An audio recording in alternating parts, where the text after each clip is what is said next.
Di antara para muhibin yang saya tayangkan di sini, yang bertaubat, ini yang paling tajam, ini yang paling keras, ini yang paling menusuk klan Ba'alawi. Dan satu lagi, ini yang paling berpotensi besar mentransfer kesadaran kepada seluruh muhibin, membungkam mulut Hanif, Rizik, Bahar, Taufik As-Sagaf. Gila. Hanya ini kuncinya. Buka pikiran Anda, lalu Anda akan menemukan secercah cahaya kebenaran, lalu Anda akan masuk di sana. Coba dengarkan ya, dengarkan sama-sama nih. Sahabat yang masih mencintai Negara Kesatuan Republik Indonesia, ayo kita sama-sama untuk terlibat mencerdaskan umat, bukan malah umat dibodoh-bodohkan atau dibodoh-bodohi. Alhamdulillah saya bertaubat dari muhibin setelah belasan tahun menjadi muhibin, dan sekarang saya sadar dan bertobat. Dan saya akan berbicara beberapa hal, semoga ini menjadi inspirasi bagi sahabat semuanya, termasuk bagi para muhibin yang masih mencintai dan membela mati-matian para imigran Yaman atau yang disebut dengan Ba'alawi atau dengan habaib yang ada di Indonesia. Sahabat, kita sudah mafhum semuanya, bahkan ini berlangsung sudah 100 tahun lebih lah, 145 tahun lebih. Cuma mulai boomingnya tentang habaib itu semenjak kemunculannya Front Pembela Islam, ya, yang dibawa oleh Rizik Syihab. Kenapa saya sebut Rizik Syihab, nggak pakai Habib Rizik Syihab atau doktor atau profesor? Karena kan ini ajaran beliau sendiri.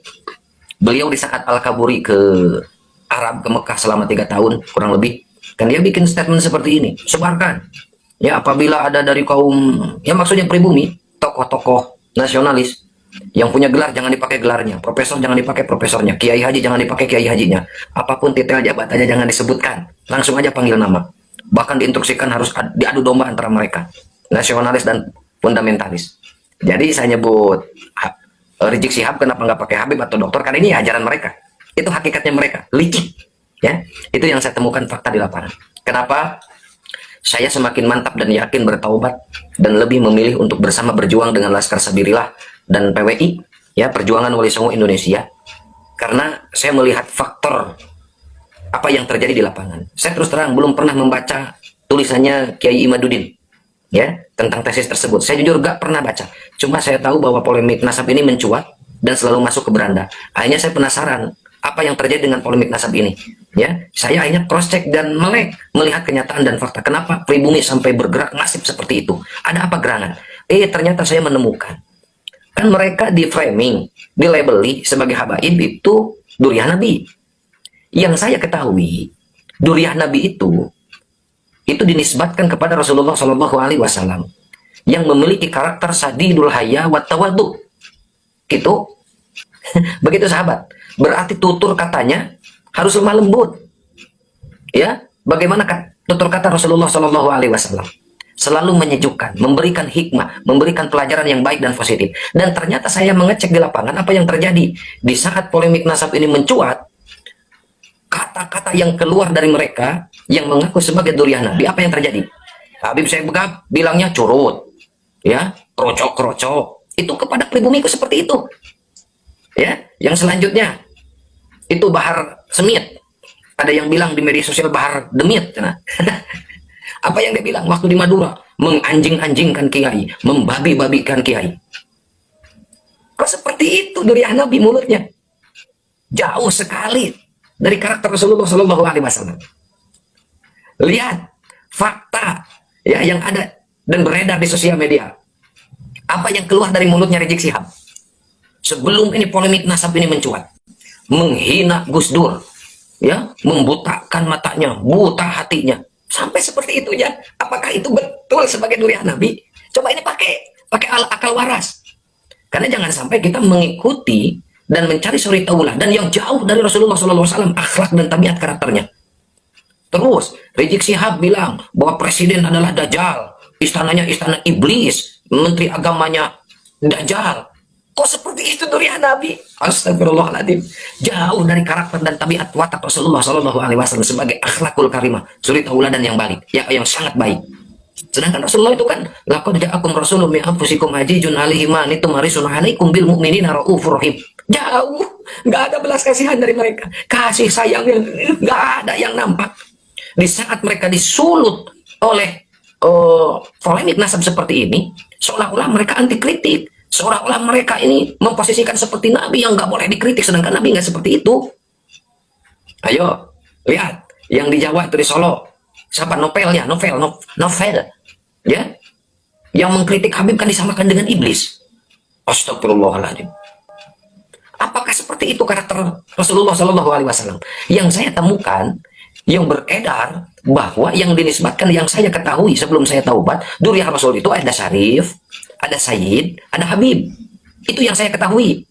Ya, kalau di Sunda atau misalkan di Pulau Jawa atau di Indonesia, karena sudah berakulturasi dengan masyarakat, jadi berubah Sayyid atau Syarifnya. Ada yang bergelar Aceng, ada yang bergelar Tubagus, ada yang bergelar Lora, ada yang bergerak lain-lain di setiap wilayah, itu berbeda-beda. Itu juga yang saya ketahui. Tapi beda ini yang satu ini. Contohnya nih, di saat Wali Songo dinyatakan oleh Robitoh Alawiyah bukan sebagai durian Nabi, dan dipastikan dalam surat idarannya itu yang bernisbat kepada Azmat Khon itu adalah fiktif dan palsu, jadi durian Wali Songo itu sudah nggak ada. Apa reaksi Wali Songo? Para Aceh, para Gus, ya, dan Buya mungkin yang lain yang tuh bagus. Apakah bereaksi seperti yang kita temukan reaksi dari para habaib? Tidak. Biasa-biasa saja, nggak marah, nggak ribut, justru malah mengkonfirmasi, mencari, menyusuri data leluhurnya tentang Wali Songo, dan ternyata ditemukan dan diakui oleh Nakobah Ashraf Internasional. Dan beda kenyataannya di saat kita menemukan fakta, ya, yang terjadi di saat habaib dipertanyakan tentang nasab keasliannya sebagai duriah Rasul, beda. Mereka marah, mereka mencaci maki, mereka menghujat, mereka memprovokasi, ngajak perang dan lain-lain. Itu kan rijik seperti itu. Menghina, mengejek, memframing dan lain-lain. Membayar beberapa orang untuk menguatkan bahwa mereka benar-benar duriah Nabi. Sedangkan masyarakat ini semakin terus bergerak seperti bola salju menggelinding dan semakin besar. Berupaya sehebat dan sekuat apapun dari klan Ba'lawi, bukan justru malah menguatkan, justru malah semakin menghancurkan kredibilitas dan martabatnya. Semakin kuat para muhyiddin membela mati-matian seperti Mas Wafi, ya, oleh sesepuh Sidogiri sampai bilang bahwa Wafi itu neneknya, leluhurnya, kakeknya itu adalah PKI.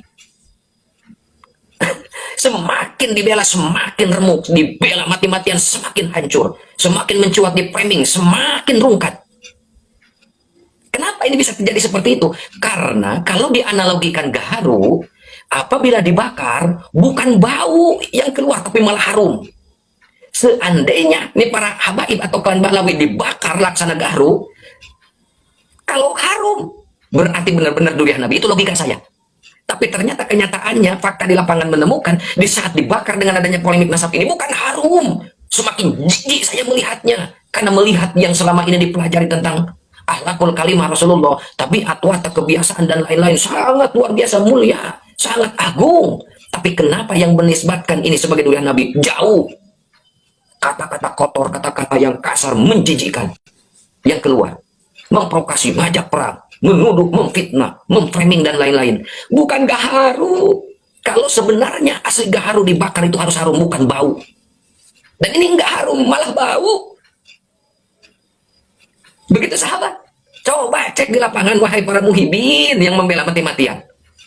Kalian dikasih akal perangkat yang sangat luar biasa sama Allah. Memang ada beberapa tingkatan akal. Ajijiyah, hisabiyah, aqoiyah, juhadiyah, dan akmaliyah. Cuma kalian para muhibin sudah dicekok di doktrin mati-matian, tidak boleh naik tingkat akal kalian. Tetap harus di ajijiyah, dimatikan, tidak boleh kritis.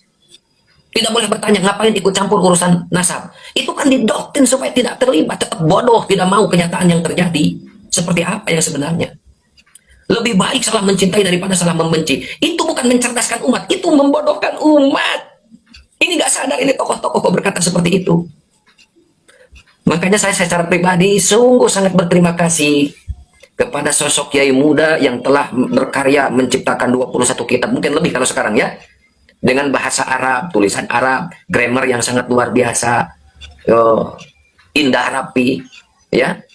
Ternyata mampu membongkar dan ternyata menyadarkan masyarakat Indonesia, ratusan juta Indonesia ini umat tersadarkan yang selama ini kurang lebih 145 tahun dibodohkan, dibodoh-bodohi dengan sejarah palsu, dengan fakta yang asli yang ditutup-tutupi. Ya. Bagaimana yang terjadi? Kalau benar duriah Nabi